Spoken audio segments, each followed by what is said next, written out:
are some of the reasons why property investors should care about town planning. Why is town planning important for investors?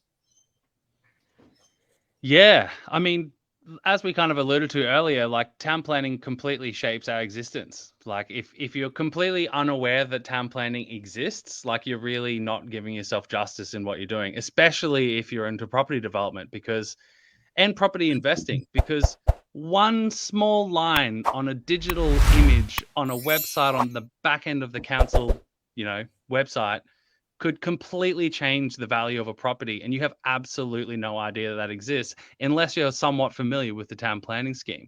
So town planning 101, trying to like give people like really quick and easy information. The things that you need to be across are zoning. If you don't understand what a zone is and what they mean and how to research it, that's the number one crucial thing that you need to do. And I usually do these presentations where I like show pictures of like really crappy old houses, like in beaten down suburbs. And I'm like, what do you think about this property? And they're like, oh, it's crap. How much did you pay for it? It's in the back streets of Camira or something, like out in Ipswich. Like, I don't know, like 250 grand. I'm like, okay, well, actually, this property's 400 meters away from the new train station that they're putting in, and it's actually being proposed to be rezoned to high density residential in the amendment to the scheme that's coming in 2 years' time. So that property is actually, as much as a beaten down house, if you knew what's going on with the planning scheme and the amendments and all the future planned works, it's actually a cracker of a site. And like at least 80% of the people have no idea. So by just familiarizing yourself with town planning, what it means, how it can impact a property, what's happening in that specific area, then that's where you can really start taking advantage of it and using it, making money from it, really. And does that go as far or as specific to considering things like your frontage, like your minimum lot sizes? Do you you'd go that macro in town planning, I imagine? Yeah, 100%. Like how close you can build to the boundary, what frontage you need to develop, what the density you're allowed, how much private open space you need. Like there is like the planning scheme in Brisbane is 7,500 pages long. Like it's a long document. Anything you think of that you're like, there's no way that is in there. Like it's in there. Like there's like the minimum dimensions you need for a bin to be collected. And like, this is the stuff that we know. It's like, it's like 0.18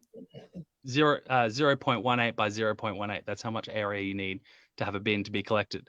So then you need that amount of frontage for the bins to be there to be collected, whilst also having room for your green boy, like your electrical stuff and your water meters. So then it's like your whole development could fall over because you don't have enough space to pick up your bins. Like, and weirdly, that's a town planning issue. So yeah, there's obviously you can go like super macro, but if you're not a town planner and you're not trying to do this professionally, what you need to understand is zones, overlays, and location of infrastructure. If you can understand those things, then you're pretty much on the right track. One thing that can make that very difficult is, depending on where you are, every council has a completely different set of zones and overlays and locations to find that infrastructure. So it can be a bit daunting. I always say to our clients or to anyone looking to become a property developer or get stuff with uplift in it, I say just concentrate on an area or two areas. So like you might concentrate on Brisbane and Logan. Understand that like there's not like absolutely everything there is to know about those areas. And then that's where you'll just pick up those cracking deals, because you can make those executive decisions based on the planning scheme policies versus the other person who has to call their planner. They'll get back to them 2 days later or a week later, depending on who they're using.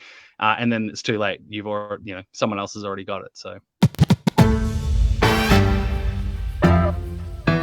What are some of the more physical things we should think about for a site? So one of them is there's multiple sites you can choose. You can have one sloping towards the road. You can have one sloping towards the rear. You can have a massive tree out the front on the verge that is not the site itself. You can have a massive tree on the house, on the site itself. Like what are some of the things we should be thinking about and saying, that's actually not as attractive as it first looks?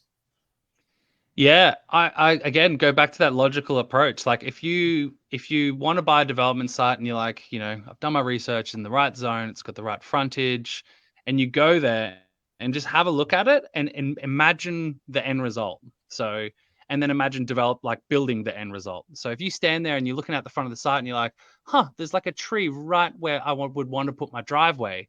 Like, could that be a problem? Google like street tree verge Brisbane. Like the number one thing that will come up is like, do not touch the street trees.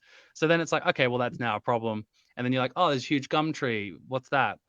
Google it. There might be a problem with the gum, so it's just like taking that logical approach of if you see something that would potentially inhibit you doing that development, then it's probably going to come up as an issue at some point. So always take that logical approach. Have you need to have a bit of a critical analysis of the whole situation. Don't just be like, oh, it's a beautiful character house, but it's pretty it's pretty run down. I'll be able to demolish it. Be like, have a bit more thought to it and be like, well, it's a pretty old character house. Like, yeah, I could demolish it, but like, will council let me? Is the frame good? Like, if you just have this logical approach to it all. Heritage listed. Yeah, look at your overlays. Look at the zone. Yeah, it sounds like a very systematic, process-driven sort of, and that's what I like about town planning. Usually, if you follow the process, it's a glide path. It's which way do you sort of follow?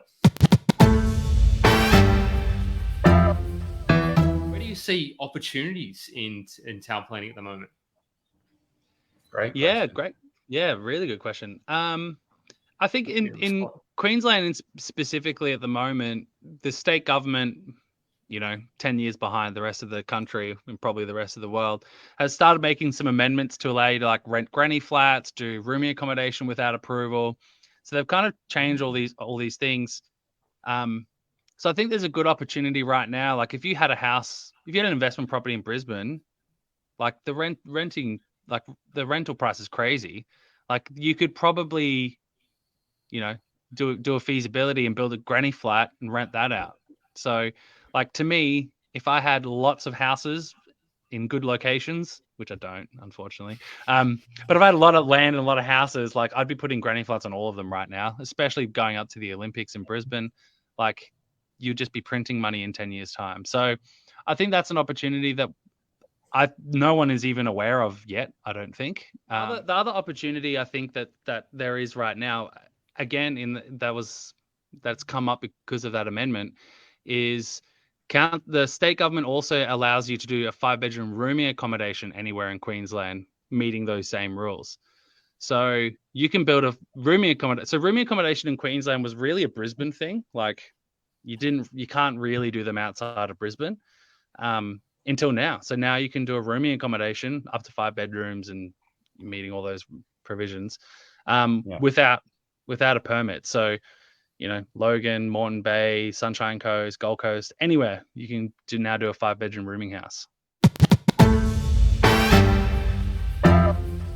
What I'm interested in is kind of Jeff's great question, which uncovered that granny flat opportunity. What are some of the development opportunities that you're starting to see out there? 10 years ago, we were talking about the 1 into 2 splitter blocks where it was already subdivided. Perfect opportunity. You just put your new house there, boom, making money. That was 10 years ago.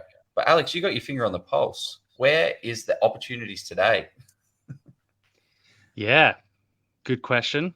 Other than the amendments, the granny flats, the rooming accommodation, I think so what we're kind of seeing, so in our business, we do development coordination or development management. So we kind of see these developments from like pre-purchase, purchase, town planning, right through construction, all the costs associated with that construction, right through to titling. So we kind of like uniquely as a planning firm have this really broad knowledge of like the costs involved with these projects. And I honestly, and I'm probably like just losing work here, like I cannot see a profitable one at like small lot subdivision anymore unless you buy something at an unbelievably good price. Like the cost of splitting I speak about this regularly. Like 5 years ago, the cost of doing a 1 to 2 lot subdivision was maybe 90 to 120 grand. Like that's probably where it was at, like for everything. So like so you've got your title, right through to having 2 titles, 120 grand. Now I would be really cautious to tell anyone it would be under 200 grand. So I would be saying like 150 to 220. And that's not including like tax, agents fees, buyers agents fee. Like that's not including any of that. That's just like the hard costs associated with getting approved. So where I see a lot of opportunity at the moment is doing those like 3 or 5 lot subdivisions, a bit more like a bit further out of the city where, people can't be bothered and they think, well, like, oh, I'm not a property developer, I couldn't do 5 lots. It's like, well, you know what? There's not really much difference between a 2 lot subdivision and a 5 lot. And that's, I think, where we're seeing a lot of like potential, where previously people would be like, why would I do 5 lots and take on that amount of risk? I can just do 2 lots and make the same amount of money. So I think those kind of medium scale developments are kind of an opportunity at the moment. The other one is duplexes. A lot of councils are like opening up the opportunity to do duplexes and really like pushing them. So the example that I'll use is in Brisbane, in an LMR zone, like a low medium density residential zone, the minimum lot size for a duplex is 600 square meters with a 15 meter frontage. But we've had them approved on 350 square meter lots with 10 meter frontages.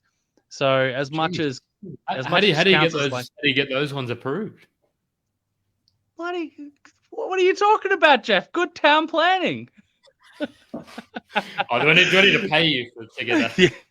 Yeah. So, just reasonable and logical arguments to the planning team. So, but the thing is, if you lodge that application 5 years ago, they'd be like, Alex, you're dreaming. There's no way you need 600 square meters. But now they're like, you know what? Like, we'll approve it. That works. So I think there's a bit of an opportunity there because there's all these people buying sites and they're completely ignoring those 400 square meter lots with a 10 meter frontage because you can't do anything with those.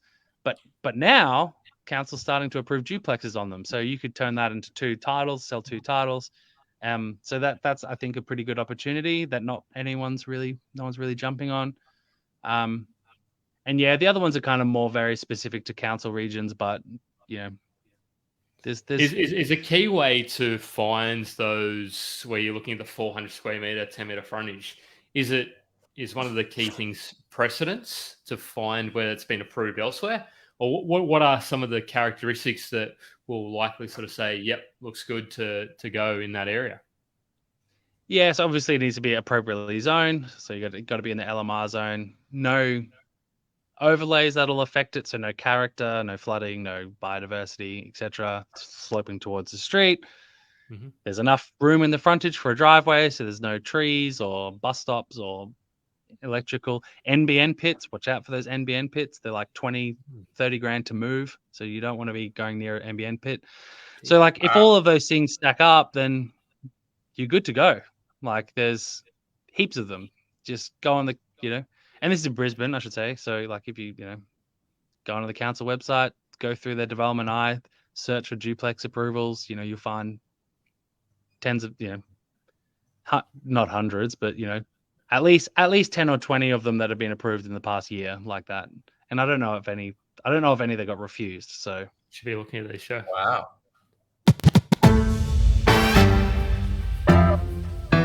On that sort of talking about when to engage and when to chat to a certifier or a town planner, a private town planner, what are some of the key considerations when somebody, what makes a good town planner? Is it experience? Is it, what are those couple of things that people should be asking to make sure the person they're talking to knows what they're talking about?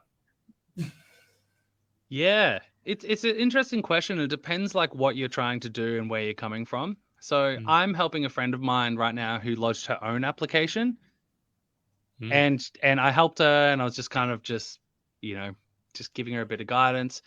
And so what's been going on for her is the person at council has just been really dropping the ball, but in a way that benefits her.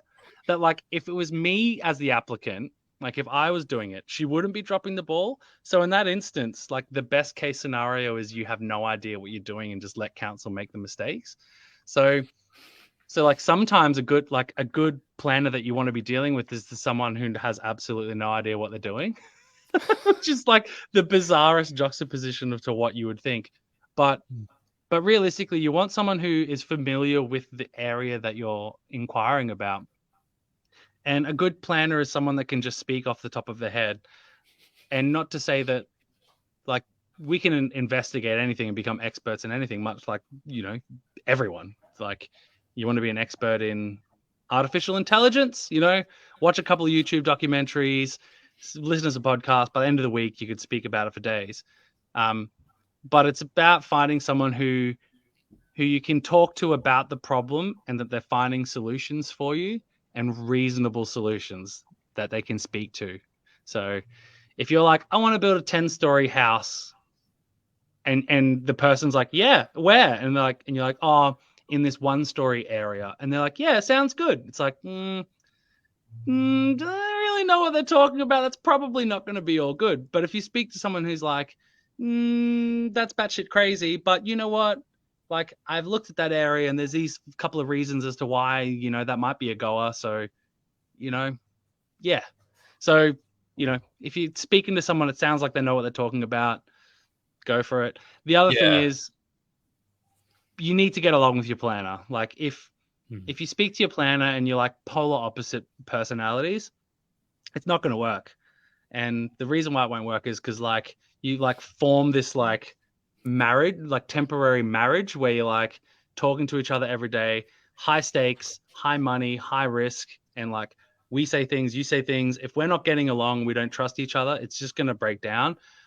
Like, whether or not you are aware of it breaking down, you might not be aware of it, but it will, and that will result in you paying more money and not getting the outcomes that you're after. So you need to get someone that sounds smart and knows what they're talking about, and you get along with.